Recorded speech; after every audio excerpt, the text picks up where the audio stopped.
Hey guys, आज के इस वीडियो में मैं आपको ये बताने वाला हूँ कि कैसे आप अपने गांव में एयरटेल का ब्रॉडबैंड कनेक्शन लगवा सकते हो।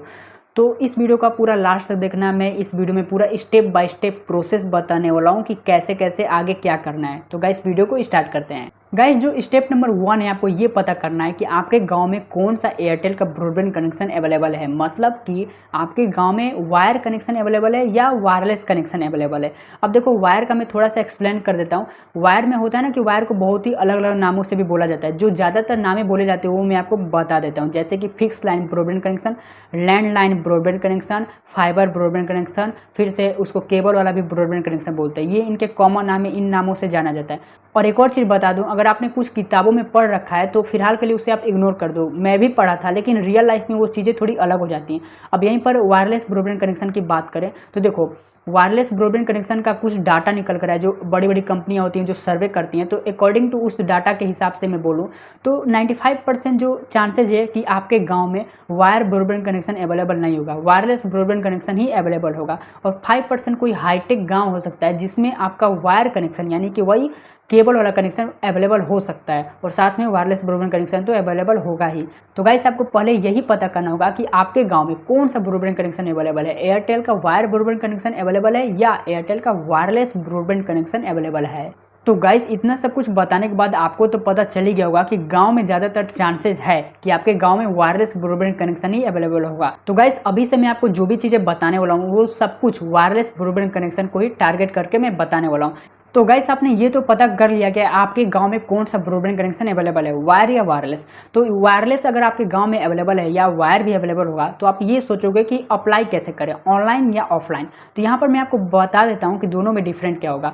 देखो, ऑनलाइन अगर आप अप्लाई करोगे तो ज़्यादातर चांसेज है कि वहाँ से रिस्पॉन्स आने में 2 से 3 दिन लग जाते हैं, कई बार हफ्ते भी लग सकते हैं। मैं देखो कंफर्म नहीं बोल रहा हूँ, ये अप्रोक्स है, हफ्ते भी लग सकते हैं, 4-5 दिन या 5-6 दिन भी लग सकते हैं। और यहीं पर अगर मैं ऑफलाइन की बात करूं, ऑफलाइन का मतलब कि आप खुद फिजिकल जाओगे वहां पर और वहां से पकड़ कर किसी को लाओगे कि मेरे यहाँ ब्रॉडबैंड कनेक्शन लगाओ। तो ऑफलाइन में तो आपका तुरंत काम हो जाएगा, वहां पर जा रहे हो, बात कर रहे हो, तुरंत उधर से पकड़ कर किसको लाओ और लगवा लो। और ऑनलाइन में आपको पेशेंस रखना पड़ेगा। तो यही है कि अगर आपके अंदर पेशेंस है तो ऑनलाइन सबमिट कर दो फॉर्म, वहाँ से कॉल आएगा। अगर आपके अंदर पेशेंस नहीं है तो ऑफलाइन खुद जाओ और वहाँ से किसको लाओ और अपने यहाँ कनेक्शन की बात करो आगे।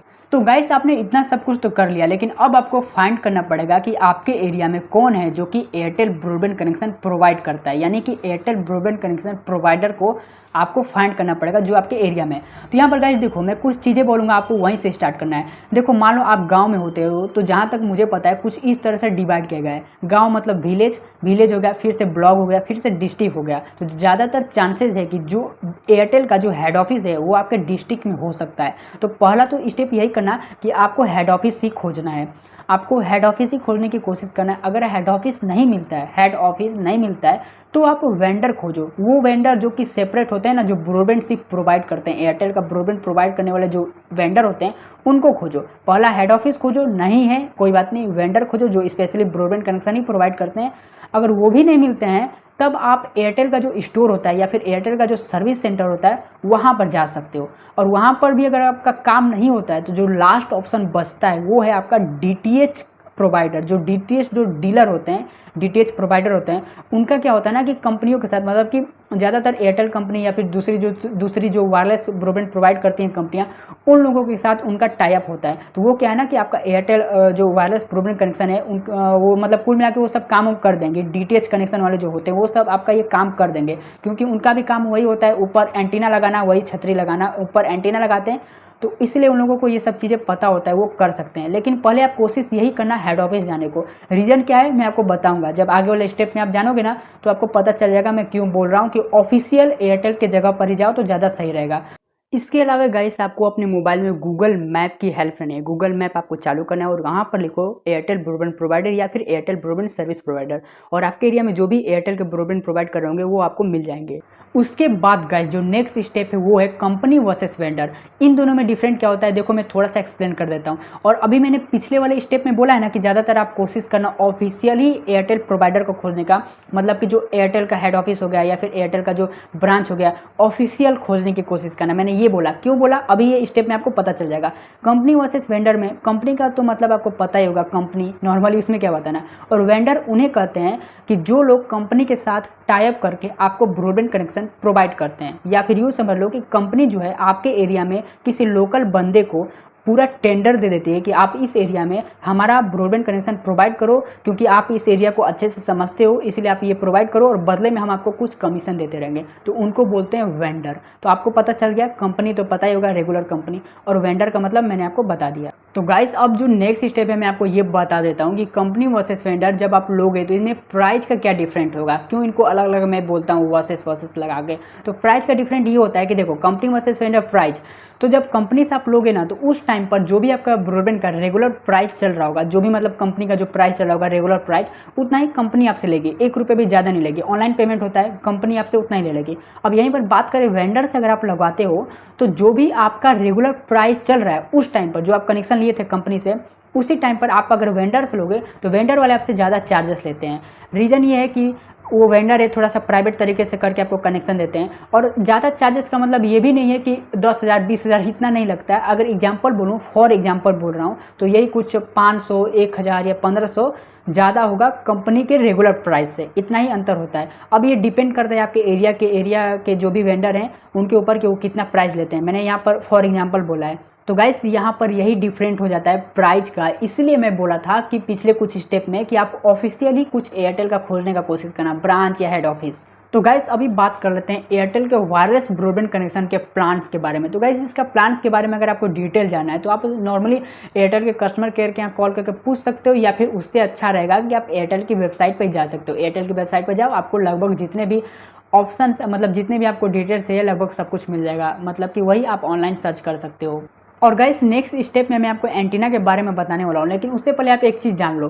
क्या होता है ना कि जब आप वायरलेस ब्रॉडबैंड कनेक्शन के लिए आप जब घर पे बुलाते हो, मतलब टेक्नीशियन को जब आप घर पे अपने गांव में लगवाने के लिए जब उन लोगों को लेकर आते हो, तो वो लोग आपके गांव पे, मतलब जो भी आपका घर है वहाँ पर वो लोग सिग्नल की इंटेंसिटी यानी कि सिग्नल की क्वालिटी चेक करते हैं, क्या यहाँ पर सिग्नल प्रॉपर तरीके से आ रहा है कि नहीं आ रहा है। चाहे आप एयरटेल का ब्रॉडबैंड ले रहे हो या कोई भी कंपनी का ले रहे हो, लगभग सबका प्रोसेस सिमिलर होता है।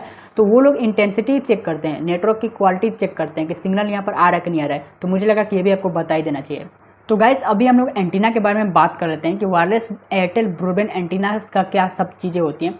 तो गाइस यहाँ पर क्या होता है ना कि जैसे मान लो आपका जो भी घर है, उस घर से जिस टावर से आपको कनेक्शन प्रोवाइड किया जा रहा है, ये भी याद रखना, जहाँ तक मुझे पता है कि लगभग सभी टावर्स में ये फैसिलिटी नहीं होती है, कुछ ही कुछ टावर्स में ये फैसिलिटी दी जाती है जिसके थ्रू आप वायरलेस ब्रॉडबैंड कनेक्शन ले सकते हो। तो गाइस जिस टावर से आपको कनेक्शन दी जा रही है, मान लो वो जो टावर है आपके घर के बिल्कुल पास ही में, मान लो अप्रोक्स 5 से 6 किलोमीटर है, तो यहाँ पर जो आपके छत पर जो एंटीना लगेगा वो लगेगा शॉर्ट रेंज एंटीना। और यहीं पर इसका अपोजिट, अगर वो टावर मान लो दूर है, मान लो अप्रोक्स 25 से 30 किलोमीटर है, तो यहाँ पर जो आपके छत पर जो एंटीना लगेगा वो लगेगा लॉन्ग रेंज एंटीना।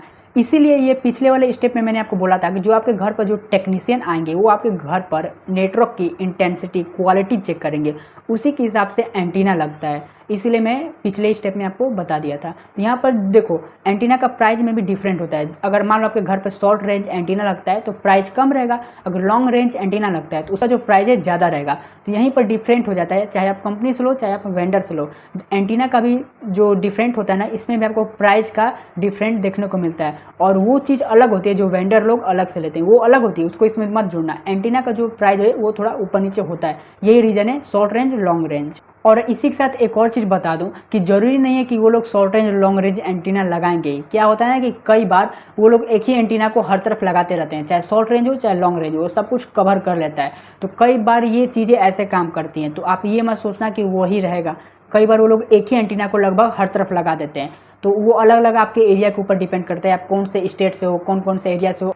उसके बाद गाइस सबसे इंपॉर्टेंट चीज़ इसके बारे में तो लगभग सब कोई जानना ही चाहता होगा, वो है स्पीड, यानी कि एयरटेल वायरलेस ब्रॉडबैंड कनेक्शन की स्पीड क्या है, कितना तक स्पीड आपको यहाँ पर देखने को मिलेगी। तो देखो अगर बात करें पुराने ज़माने वाले टेक्नोलॉजी से, तो अभी तो इसको बहुत ही ज़्यादा इंप्रूव किया गया है। यहाँ पर जो फिलहाल की जो सिचुएशन चल रही है, अभी करेंट सिचुएशन, अभी डेट देख लेना वीडियो के नीचे क्या डेट है, तो अभी का जो स्पीड चल रहा है वो चल रहा है 50 Mbps से प्लस, यानी कि अगर आप स्पीड लेते हो तो 50 Mbps से ज़्यादा की स्पीड आपको देखने को मिलेगी। मतलब कि 50 Mbps तक की आपको स्पीड आराम से दिए जाएंगे, आराम से लगभग आप कहीं भी रह रहे हो 50 Mbps तक की आपको स्पीड आराम से दी जा सकती है। अब यहीं पर स्पीड की बात करें कि स्पीड इसका कैसा रहता है, मतलब कि ड्रॉप होता रहता है कि नहीं हो रहता है। तो देखो ब्रॉडबैंड की यही अच्छी बात होती है, चाहे आप वायर ब्रॉडबैंड यूज करो चाहे वायरलेस ब्रॉडबैंड यूज करो, इनकी जो स्पीड होती है ना सिम की तरह नहीं होती है कि सिम में रहता है कि अभी 14 Mbps रहेगा, फिर 10 हो जाएगा, कभी 1 Mbps हो जाएगा और कभी कभी खत्म, सिग्नल ही डाउन हो जाता है। लेकिन ब्रॉडबैंड में ऐसा नहीं होता है। अप्रॉक्स में बोल सकता हूँ, जैसे मान लो अगर आपने 30 Mbps की स्पीड ले रखी है तो अप्रॉक्स 30 Mbps रहेगी, जैसे कि 31 हो सकती है, 29 हो सकती है, थोड़ा मोड़ा ऊपर नीचे होता रहता है। अब सिम की तरह बिल्कुल नहीं होता है। तो यही खास बात होती है ब्रॉडबैंड की। तो गाइस यहाँ पर मैं आपको लगभग सब कुछ बता चुका हूँ कि कैसे आप अपने गांव में एयरटेल का ब्रॉडबैंड कनेक्शन लगवा सकते हो, वायरलेस एयरटेल का ब्रॉडबैंड कनेक्शन लगवा सकते हो। तो गाइस आपको ये वीडियो पसंद है, वीडियो को लाइक, चैनल को सब्सक्राइब कर देना। इस वीडियो में इतना ही, मैं मिलता हूँ आपसे हमेशा की तरह नेक्स्ट वीडियो में।